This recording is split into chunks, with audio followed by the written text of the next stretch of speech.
Now, Africa has been responsible for less than 4% of the emissions, but it is by far the most vulnerable region to the effects of climate change. Data shows that 7 out of the 10 most vulnerable countries to effects of climate change are from Africa. We want climate justice, and this is our time to claim for climate justice. We need to harness the power of solidarity, coming together to speak as one voice. Aujourd'hui, les jeunes sont vraiment le présent. Qu'est-ce qu'on devrait faire pour essayer de changer cette situation-là? There is one thing to say and there is one thing to act.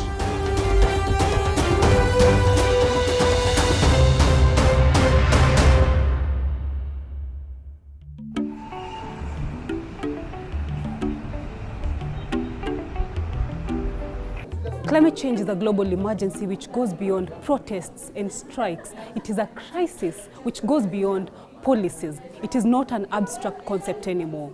So today, we meet activists from across Africa joining in for the summer school on climate justice in Nairobi. But first, let's have a reflection.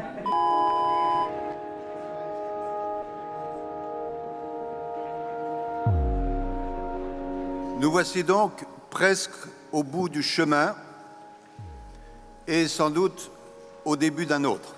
Je veux d'abord vous remercier, toutes et tous. À chaque étape, l'objectif a été de nous rapprocher ensemble de l'accord souhaité par tous, de contenir l'augmentation de la température moyenne bien en deçà de 2 degrés et de s'efforcer de limiter cette augmentation à 1,5 degré.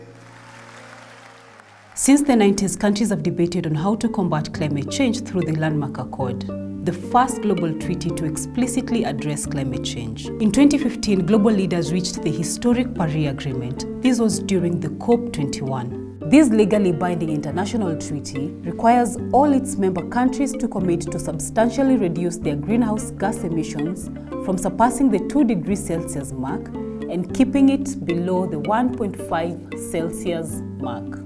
Since then, every 5 years, each of these countries are required to share the National Action Plan towards combating greenhouse gas emissions and reaching a carbon-free neutral world. But here is the flip side. Despite countries agreeing to substantially reduce the greenhouse gas emissions, in 2020, we hit the 1.1 degrees Celsius mark, higher than the pre-industrial age, with 60% of these gases from just 10 countries and the 100 least emitting countries contributing just 3%. Part of these 100 consist of countries from the global south. During the last COP26, the Glasgow Climate Pact was birthed. Its main objective, a commitment to slash methane emissions, end deforestation and end financing for overseas fossil fuels. The next round for the United Nations Big Conference on Climate Change negotiations will be held in Egypt this year. With more practical inclusive policies and implementation of these policies than just pledges. Data shows that 7 out of the 10 most vulnerable countries to effects of climate change are from Africa. But look at the bigger picture. The Earth is warming up at a rate never seen before, and it affects us as a whole, even countries which contribute the least to these effects. The world is experiencing some of its most extreme weather patterns on record, from floods and intense rains to heat waves. And greenhouse gases from human activity like burning fossil fuels and generating electricity are contributing significantly to these hazards.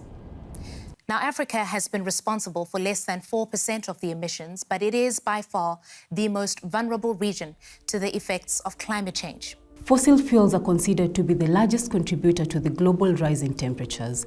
They are non-renewable and produce 80% of the world's energy. Now, when large amounts of fossil fuels are burnt, they produce carbon. When carbon mixes with oxygen in the atmosphere, it produces carbon dioxide. Large amounts of carbon dioxide in the atmosphere answer the rise in temperatures, what we now know as global warming.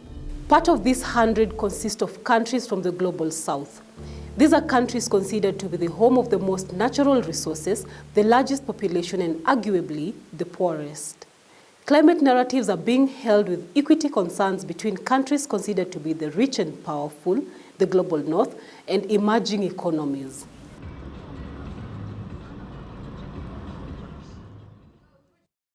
Kwanza, it's a very fortunate for us, but this time COP27 is going to be in Africa.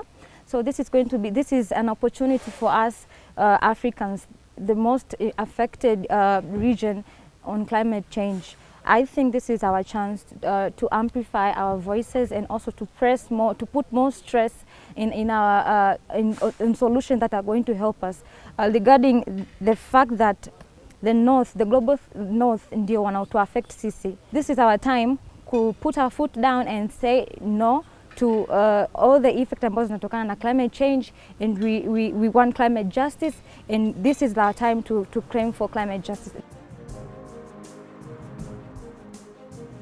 We've been told about reducing the temperatures to below 1.5 degrees centigrade. So what are the steps after that? So I believe it's possible, but it's only possible if all the countries within that, the Paris Agreement, the agreement is made and it's followed, it's backed up with actions.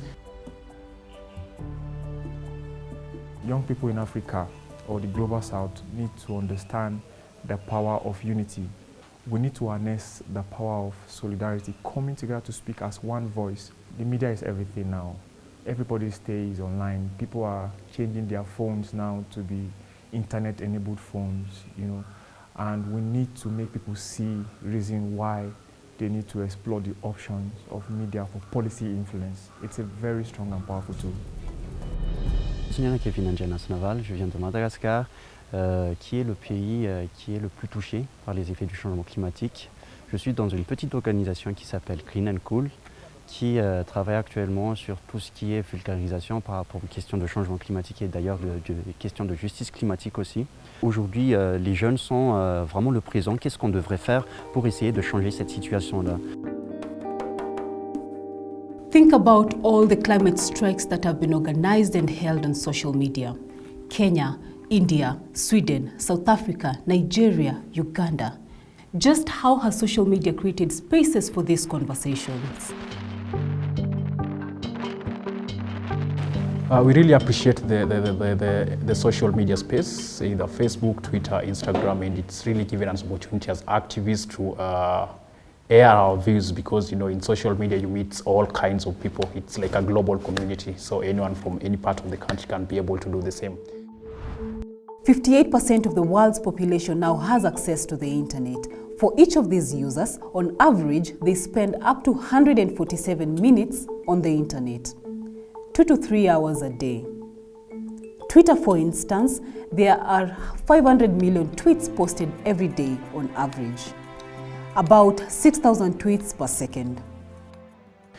We have different ways of communicating climate change. We appreciate social media has really created a good space for us as digital activists, in that we can air our views at the comfort of wherever part of the country we are. Social media, I believe, and I have a strong belief that it's really drawing us near to the realities of climate change and all that as a tool. Let's say, for instance, there's a catastrophe. Like recently we had floods in Mbale, Uganda, and there are several tweets, several content being posted on the same. People are being drawn away, the livestock property are being destroyed. So like, even though I might be skeptical about climate change, but once I'm seeing this is something that's really happening, people are talking about.